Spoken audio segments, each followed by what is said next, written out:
દિવાળી અને બેસતા વર્ષ નિમિત્તે ઘરે મહેમાન આવવાના હોય એટલે આપણા સૌના મગજમાં એક વિચાર આવે કે કંઈક ગરમ નાસ્તો બનાવીને ખવડાવીએ. એટલે આજે અમે તમારી માટે લઈને આવ્યા છે લીલી મકાઈનો ચેવડો બનાવવાની રીત. આ રીત એટલી સરળ છે કે જો મકાઈ ઘરમાં હશે ને તો ફક્ત અડધો જ કલાકમાં તમે મહેમાનને ચેવડો બનાવીને પીરસી શકશો. લીલી મકાઈનો ચેવડો બનાવવા માટે આપણે 4 નંગ એટલે કે 1 કિલો મકાઈ લીધી છે. લગભગ 6 થી 7 લીલા મરચાં લીધા છે. આ ઓછા તીખા મરચાં છે. જો તમને તીખું ભાવતું હોય તો પછી તમે તમારા હિસાબે મરચાં વધારી શકો છો કે ઘટાડી શકો છો. 8 થી 10 લસણ લીધા છે અને લગભગ 30 નંગ દ્રાક્ષ લીધી છે. સૌથી પહેલાં આપણે મકાઈને મિક્સરમાં વાટી લઈશું અને આપણે મકાઈને આ રીતે વાટી લેવાની. મમ્મી આ વાટવાને બદલે છીણે તો ના ચાલે? છીણવામાં અમેરિકન મકાઈ આવે ને એટલે એનો ઉતારો ઓછો આવે, જરીક જ માવો નીકળે. બરાબર. 4 ને બદલે 6-7 મકાઈ લેવી પડે. ડબલ જોવે. હા હા. એટલે છીણો તો 8 મકાઈ જોઈએ. હવે આપણે મરચાં અને લસણને પણ મિક્સરમાં વાટી લઈશું. મમ્મી આને મકાઈની સાથે જ વાટી નાખીએ ના ચાલે? ના, લસણ અને મરચું વઘારમાં મૂકવાના. હા, એટલે અલગ જ વાટી. જ્યાં લસણ કોઈ ના ખાતું હોય ને તો નહીં નાખવાનું. બરાબર.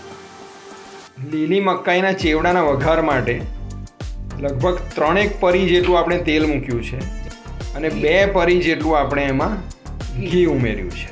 અને હવે આપણે 2 લવિંગ અને એક નાનો ટુકડો તજ ઉમેરી છે. થોડીક આપણે રાઈ ઉમેરી છે અને રાઈ તતડી જાય એટલે અડધી ચમચી જેટલું જીરું ઉમેરવાનું. અને હવે આપણે જે લસણ અને મરચાં વાટ્યા હતા એ ઉમેરી દીધા છે. લસણ ના ખાતું હોય ને તો હિંગ નાખવાનું. ઓકે. હા, લસણ ને હિંગનો સ્વાદ સારો આવે. પણ લસણની સાથે હિંગ ના નખાય. અને લગભગ અડધી મિનિટ થઈ જાય એટલે આપણે મકાઈ જે આપણે વાટી હતી મિક્સરમાં એ ઉમેરી દઈશું. ગેસની આંચ ધીરી કરી દેવાની. બરાબર.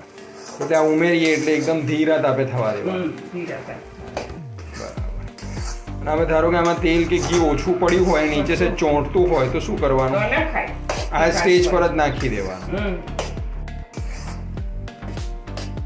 અને ચેવડો આપણે જ્યારે બાફતા હોઈએ ત્યારે આ રીતે થોડી વારે હલાવવાનું કે જેથી કરીને ચેવડો નીચે ચોંટે નહીં.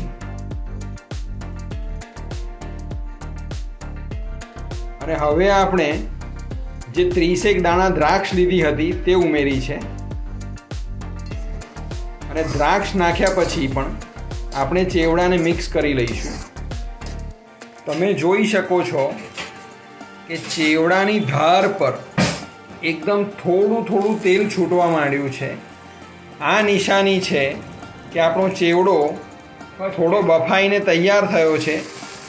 અને હવે આપણે એમાં દૂધ ઉમેરીશું. હવે આપણે લગભગ 300 ગ્રામ જેટલું દૂધ ઉમેર્યું છે. મમ્મી આ દૂધ કેવું ઉમેરવાનું? આ દૂધ કેવું ઉમેરવાનું? આપણે ફ્રીજનું હોય ને થોડું ગરમ કરી દેવાનું. ફ્રીજમાંથી ડાયરેક્ટ નહીં ઉમેરવાનું. ના, ઠંડુ નહીં ઉમેરવાનું. મમ્મી આ દૂધનું માપ કેવી રીતે ખબર પડે? કેમ કે તે તો અંદાજે જ ઉમેર્યું છે. ચેવડાની ઉપર ડૂબ રહેવો જોઈએ છે. થોડું વધારે પડે તો કઈ વાંધો આવે?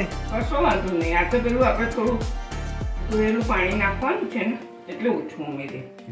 આ બધું ધોયેલું પાણી નાખવાનું.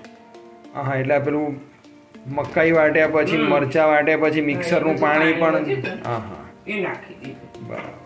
એટલે કશું વેસ્ટ ના જવું જોઈએ ભાઈ. મીઠું અડધી ચમચી, 1 ચમચી, 1 ચમચી. બરાબર. એ તો આપણા માપ પ્રમાણે મીઠું નાખે બધું. પણ 1 ચમચી એટલું તો જોઈએ જ. 1 ચમચી.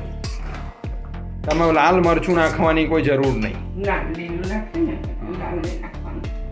પછી ઓછું પડે તો એ શું થાય? નખાય લાલ નાખવું હોય તો જો. હા. અડધી ચમચી જેટલી આપણે હળદર ઉમેરી છે. 1 ચમચી ધણા જીરું પાવડર. ગરમ મસાલો કઈ ના નખાય. હળદર અને ધાણા જીરું નાખ્યા પછી આપણે ચેવડાને એકદમ સરસ રીતે મિક્સ કરી લઈશું. આપણે 5 ચમચી જેટલો કિચન કિંગ મસાલો ઉમેર્યો છે. જો કિચન કિંગ મસાલો ના હોય તો તમે ગરમ મસાલો પણ ઉમેરી શકો છો. અને લગભગ અડધી ચમચી જેટલો આપણે મરી પાવડર ઉમેર્યો છે. મરી પાવડર નાખે ને તો મકાઈ નળે નાખી જાવ ચલીને. બરાબર. તો અહીંયા વાયડી પડતી નહીં. હા, એટલે મરી પાવડરની અને મરચાંની આ 2 વસ્તુની તીખાશ આવે અંદર. મરી પાવડર અને મસાલાને આપણે મિક્સ કરી લઈશું.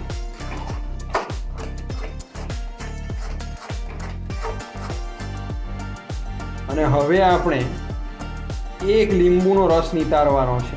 આપણે જો 1 કિલો મકાઈનો ચેવડો બનાવીએ તો લગભગ 1 લીંબુ જોઈએ, એ એનું માપ છે. ઓછું પડે તો લીંબુ તો પછી નિતારાય ને. બરાબર. પહેલા થોડું ઓછું નિતારો ને પછી ઉપરથી નિતારો તો એ ચાલે.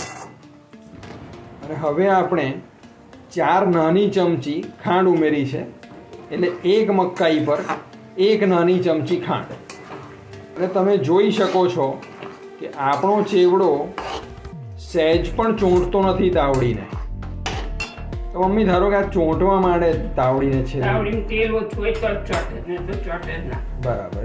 તો થોડું તેલ હરખું જ મૂકી દેવાનું. બરાબર, એટલે પછી ચોંટે જ ના. અને ગેસ ધીરો રાખવાનો બેવ. બરાબર. અને તમે જોઈ શકો છો કે ચેવડો એકદમ સરસ રીતે ખદખદી રહ્યો છે. અને ચેવડાને આપણે થોડી વારે આ રીતે હલાવીને મિક્સ કરી લેવાનો. મમ્મી કેટલી અને 20-25 મિનિટ તો થાય જ ને? થાય જ. બરાબર. ધીમા ગેસ પર અડધો કલાક જેવું થાય જ. અને મમ્મીને થોડું ઘી ઓછું લાગી રહ્યું છે, એટલે આપણે 2 પરી જેટલું ઘી ઉમેર્યું છે. અને હવે આપણે લગભગ 10-12 કાજુને ટુકડા કરીને નાખ્યા છે. અમે સારામાં સારા કોંકણના કાજુ સપ્લાય કરીએ છીએ. જો તમને જરૂર હોય તો તમે નીચે જણાવેલા નંબર પર અમને ફોન કરીને મંગાવી શકો છો. એટલે મમ્મી આમાં ડ્રાયફ્રૂટમાં કાજુ અને દ્રાક્ષ આ 2 જ નખાય અને કોપરું નાખાય. બરાબર. અને હવે આપણો ચેવડો તૈયાર થવાની તૈયારીમાં છે. એટલે હવે શું કરવાનું મમ્મી? થોડો કળીને ચાખી લેવાનો. શું ઓછું લાગે છે? બરાબર. એટલે થોડી ખાંડ ઉમેરી આપવાની. લીંબુ ઓછું હોય તો આ સ્ટેજ પર લીંબુ ઉમેરાય. આપણી કે ગળપણ વધારે ખાજે ને એટલે ખાંડ ઉમેરવાનું. બાકી ઘણો તો ખાતા નહીં. એટલે ગળપણ ના ખાતા હોય તો ગળપણ વગરનો પણ બને. બને જ ને. મકાઈ અમેરિકન મકાઈ એટલે ગળે જ લાગે. હા, એટલે મકાઈની પોતાની મીઠાશ હોય, દૂધની મીઠાશ હોય.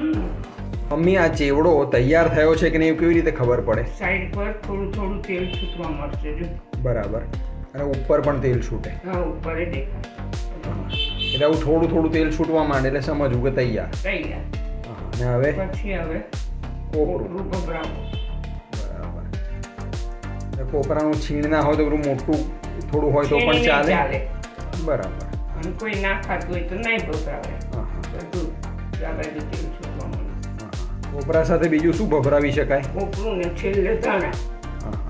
હવે આપણે ગેસ બંધ કરી દીધો છે અને હવે આપણે ચેવડાને ઢાંકી દઈશું. થોડીક વાર ઉપર તેલ આવી જશે. બરાબર. હવે આપણે થોડી વાર પછી ખોલ્યું છે અને ચેવડો એકદમ સરસ સિઝાઈને તૈયાર છે. હવે આપણે એને એક ડીશમાં લઈશું અને ખાઈશું.